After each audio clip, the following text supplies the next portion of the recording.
प्रेम से बोलिए प्रिय भक्तगणों, श्री सूर्य नारायण भगवान की जय। श्रोताओं, आज वैशाख मास का रविवार है।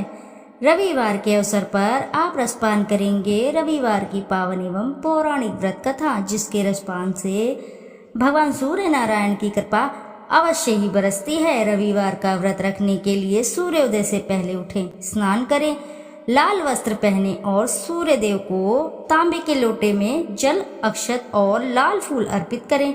इस दिन सूर्य मंत्रों का जाप भी करें। व्रत कथा अवश्य ही सुने और आदित्य हृदय श्रोत का पाठ भी करें। व्रत में आप बिल्कुल भी नमक का सेवन नहीं करें और काले और नीले वस्त्र को बिल्कुल भी धारण नहीं करना चाहिए। जो भी साधक सच्चे हृदय के साथ इस व्रत का पालन करता है, उसके सभी मनोरथ शीघ्र ही पूर्ण होते हैं। और हाँ, आपको एक बात और बता दूं, यदि आपने आज के दिन व्रत नहीं भी रखा है तो भी इस कथा को सच्चे हृदय के साथ रसपान करने मात्र से ही सभी दरिद्रता दूर हो जाती है। आइए ध्यान लगाकर रसपान करते हैं सूर्य नारायण भगवान की पावन पवित्र व्रत कथा। द्वापर युग की बात है। भगवान श्री कृष्ण एक बार अपनी बुआ कुंती के आश्रम काम्य वन में पहुँचे। उस समय पांडव लोग वनवास कर रहे थे। भगवान श्री कृष्ण ने कहा, बुआ जी, मैं तुम्हें वनवासी वेश में देखकर दुखी हो जाता हूँ। मुझे सदैव इस बात की चिंता लगी रहती है कि पता नहीं अब दुष्ट दुर्योधन का प्रहार तुम्हारे ऊपर हो जाए। अतएव इस विपत्ति से छुटकारा पाने के लिए तुम भगवान सूर्य नारायण की आराधना करो। भगवान सूर्य ही सब जीवों के नियंता और प्राण हैं। उनके तेज से ही जीवों का उद्धार होता है। भगवान श्री कृष्ण ने बतलाया कि एक बार शंकर जी से पार्वती जी ने कुछ पूछा था, उसे मैं तुमसे बतला रहा हूँ। शिव जी ने पार्वती जी से कहा, यदि तुम इस बात की जानकारी प्राप्त करना चाहती हो तो मथुरापुरी में जाओ। यहाँ सूर्यपुत्री यमुना जी की धारा प्रवाहित होती है। यमुना के तट पर ऋषि, महर्षि, मुनि आदि निरंतर तपस्यारत रहते हैं। भगवान रुद्र की आज्ञा से पार्वती जी कालिंदी यमुना के तट को चल पड़ी। कुछ ही दूर जाने पर उन्हें रास्ते में रोती बिलखती एक स्त्री दिखी। उसने बतलाया कि उसका नाम कुसुमवती है और उसका निवास कुसुमावर वन के बीच में है। संतानहीन होने के कारण उसके पति वसंत ने उसे त्याग दिया है और इस प्रकार वह निराश्रिता हो गई है। पार्वती जी उस स्त्री को साथ ले आगे चली कि उन्हें रोती हुई एक दूसरी स्त्री मिली। उसने बतलाया कि मेरा नाम गंगा है। मेरे पति महाराज शांतनु ने पुत्रों के जीवित न रहने के कारण मुझे अपमानित किया, जिससे मैं दुखी होकर घर चली आई हूँ। इसी प्रकार थोड़ी दूर जाने पर मधुवन में माधवी नाम की एक स्त्री और मिली, जो पति के वैभव का नाश होने के कारण घर से निकाल दी गई। इसके अनंतर आगे जाने पर कुमुदवन में कुमुदा नाम की स्त्री से भेंट हुई, जिसके पति को राजा ने बंदी बना लिया था और वह व्याकुल होकर विलाप कर रही थी। उन सभी स्त्रियों को साथ लेकर पार्वती जी यमुना तट पर जा पहुंची। उस तट पर पूजन उत्सव देखकर पार्वती जी ने ऋषि पत्नियों से पूछा कि यह किस देव की आराधना हो रही है, इस पूजन का विधान फल क्या है। उनकी बात सुनकर एक ऋषि पत्नी ने कहा, यह जगत पिता सूर्य नारायण का व्रत है और सभी मनोरथ को पूर्ण करने वाला है। इस व्रत को करके प्रत्येक नर नारियों ने अभीष्ट सिद्धि प्राप्त की है। तुम्हें भी यदि कोई वांछा हो तो इस व्रत को करके प्राप्त करो। ऋषि पत्नियों से ऐसी बात सुनकर पार्वती जी अत्यंत प्रसन्न हुई और उस व्रत के विधान तथा फल को जानकर शिव जी के पास लौट आई। पार्वती जी ने इस व्रत को करके विघ्ननाशक गणेश जी जैसा पुत्र को प्राप्त किया। इति शुभम।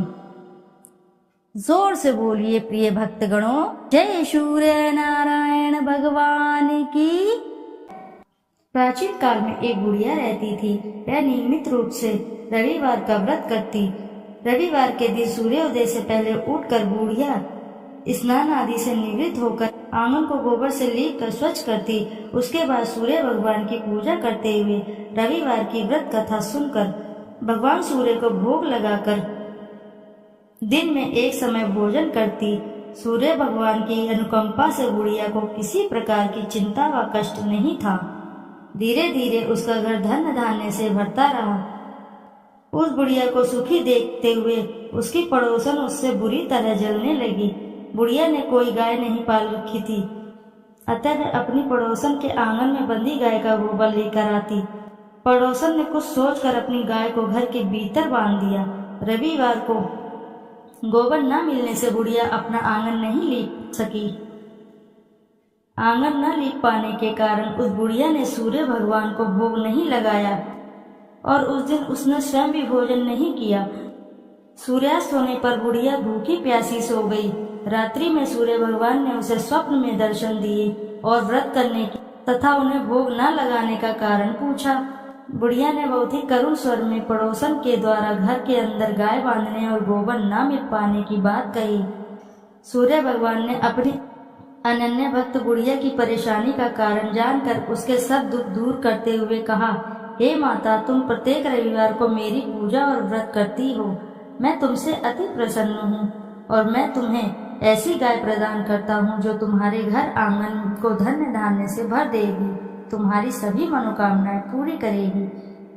रविवार का व्रत करने वालों की मैं सभी इच्छाएं पूरी करता हूँ। मेरा व्रत करने व कथा सुनने से बांझ स्त्रियों को पुत्र की प्राप्ति होती है। स्वप्न में उस बुढ़िया को ऐसा वरदान देकर सूर्य भगवान अंतर्धान हो गए। प्रातःकाल सूर्योदय से पूर्व उस बुढ़िया की आंख खुली तो वह अपने घर के आंगन में सुंदर गाय और बछड़े को देखकर हैरान हो गई। गाय को आंगन में बांधकर उसने जल्दी से उसे चारा लाकर खिलाया। पड़ोसन ने उस बुढ़िया के आंगन में बंधी सुंदर गाय और बछड़े को देखा तो वह उससे और अधिक जलने लगी।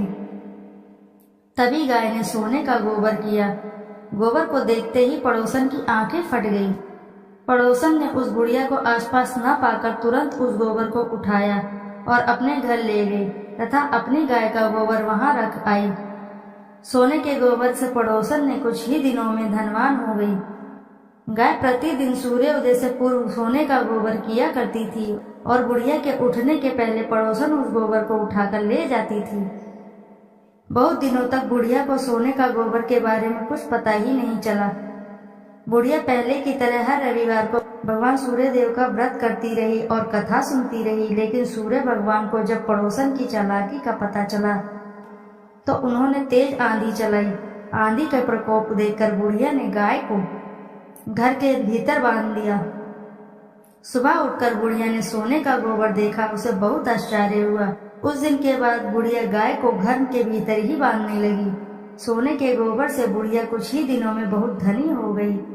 उस बुढ़िया के धनी होने से पड़ोसन बुरी तरह जल भूनकर राख हो गई और उसने अपने पति को समझा बुझाकर उस नगर के राजा के पास भेज दिया। राजा को जब बुढ़िया के पास सोने के गोबर देने वाली गाय के बारे में पता चला तो उसने अपने सैनिक भेजकर बुढ़िया की गाय लाने का आदेश दिया। सैनिक उस बुढ़िया के घर पहुंचे। उस समय बुढ़िया सूर्य भगवान को भोग लगाकर स्वयं भोजन ग्रहण करने वाली थी। राजा के सैनिकों ने गाय और बछड़े को खोला और अपने साथ महल की ओर ले चले गए। बुढ़िया ने सैनिकों से गाय और बछड़े को न ले जाने की प्रार्थना की। बहुत रोई, बहुत चिल्लाई, लेकिन राजा के सैनिक नहीं माने। गाय व बछड़े के चले जाने से बुढ़िया को बहुत दुख हुआ। उस दिन उसने कुछ भी नहीं खाया और सारी रात सूर्य भगवान से गाय व बछड़े का लौटाने के लिए प्रार्थना करती रही। सुंदर गाय को देखकर राजा बहुत खुश हुआ।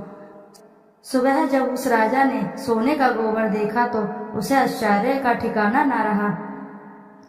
उधर सूर्य भगवान को उस भूखी प्यासी बुढ़िया को इस तरह प्रार्थना करते देख उस पर बहुत करुणा आई। उसी रात सूर्य भगवान ने राजा को स्वप्न में कहा, राजन, बुढ़िया की गाय व बछड़ा तुरंत लौटा दो, नहीं तो तुम पर विपत्तियों का पहाड़ टूट पड़ेगा, तुम्हारा महल नष्ट हो जाएगा। सूर्य भगवान के स्वप्न से बुरी तरह भयभीत राजा ने उठते ही गाय और बछड़े को तुरंत लौटा दिया।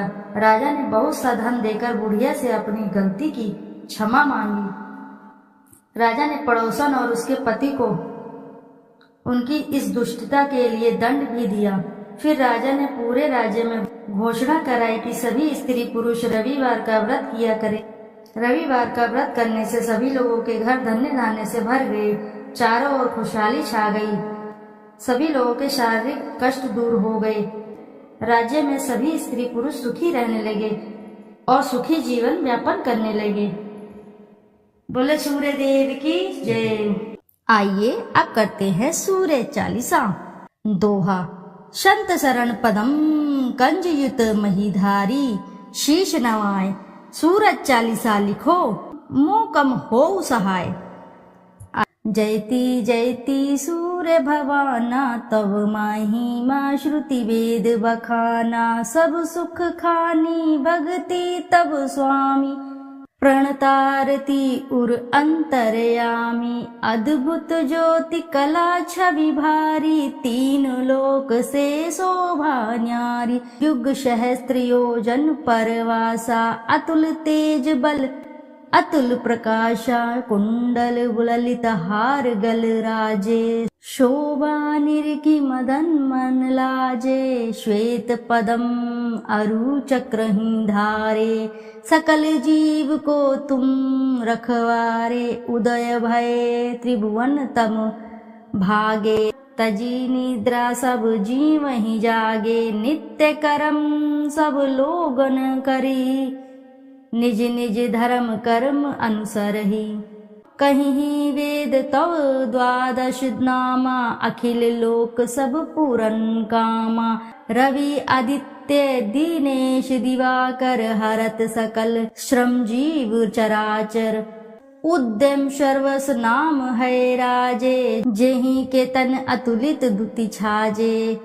वेगवान वाहन तव नाथा, ब्रह्मन करे नित प्रभु के साथा। अदर अमर जीते नहीं कोई, सिंधु मथे उत्पत्ति भई सोही। तब सुत कर्म महाबलवाना, समर जितेऊ अगणित भटनाना।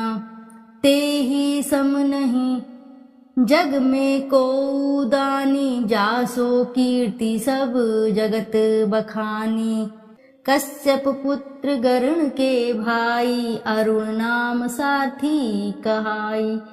समय पाई जब राहु ग्रासे, त्रिभुवन में तब तम अति भासे। ग्रहण पर्व पंडित सब कहीं, मोक्ष हेतु सादर नर करहीं। स्नान दान अरु व्रत अचारा, करहिं यत्न जेहि हो उदारा। एहि कर महिमा वेद पुराना, विविध भांति सब ग्रंथ बखाना। उदय अस्त लो तुम्हरो राजा, करत सदा भक्तन को काजा। जो नर ध्यान तुम्हारो लावे, मन वांछित फल निश्चय पावे। धनी धनी महिमा तुमरो नाथा, नमत जीव सब धरी महिमा था। पढ़े सुने जो सूर्य चालीसा, वाको होत सकल अग खीसा। खग मृग जीव जंतु नर नागा, मेघ झरत कुसुमित वन बागा। वृक्ष लतादिक तब अधीना, जीमी जल पाई सुखी हो मीना। कुष्ठग्रस्त रह जो नर कोई, ध्यान धरे ताकर दुख खोई। लवण रहित व्रत रवि को करही, वाको दुख पावक माज रही। भूमि शयन प्रभु पद चित लावे, वर्ष एक एहि भांति बितावे। पाठ करे नित सूर्य पुराना, करी पूजा धरे उर ध्याना। व्रत पूरा करी होम करावे, दान दे अरुण विप्र जिमावे। हवन भस्म मर्दे सब अंगा, ताको दुख निश्चय हो भंगा। मधु अमीश रवि दिन कर पाना, रोगी सात जन्म परमाना। जन्म जन्म महा धन दुख पावे, रौख नरक अंत में आवे। तैल मास मधु नारी जो त्यागहीं, वाको दुख व्याधि सब भागहीं। पाठ करे गृह पीड़ा नाशे, मोक्ष ज्ञान बहुविधि उद्भासे। पूजन बंध्य करे जो कोई, पुत्रवती निश्चय सो होई। नेत्रहीन जो प्रभु चित लावहीं, दिव्य दृष्टि निश्चय सो पावहीं। विद्या धन बल जो नर चहहीं, सो सब भांति सकल सुख लयहीं। जो ये चरित सूर्य को गावे, अंत समय तब धाम सिधावे। श्रद्धा भक्ति धारी ही ये, पाठ करे मन लाए। सुख संपत्ति बहु भोग करी, सो तब धाम सिधाए। संत शरण को तनय हूँ, शिवदत्त मिश्र सुनाम। देवरिया मंडल बसूं, धाम मझौली ग्राम। सूर्य चालीसा रचेऊ, तुम्हारो है आधार। भाद्र मास की पूर्णिमा, करहूं कृपा दतार। प्रिय भक्तगणों, प्रेम से बोलिए जय सूर्य नारायण की। श्रोताओं, यदि आपको कथा अच्छी लगी है तो वीडियो जरूर लाइक करें, साथ ही चैनल को सब्सक्राइब करें और एक बार अपनी सच्ची श्रद्धा के साथ कमेंट बॉक्स में जरूर लिखें जय सूर्य भगवान की। फिर मिलते हैं आपसे ऐसी किसी नई कथा कहानी में। जब तक के लिए नमस्कार श्रोताओं।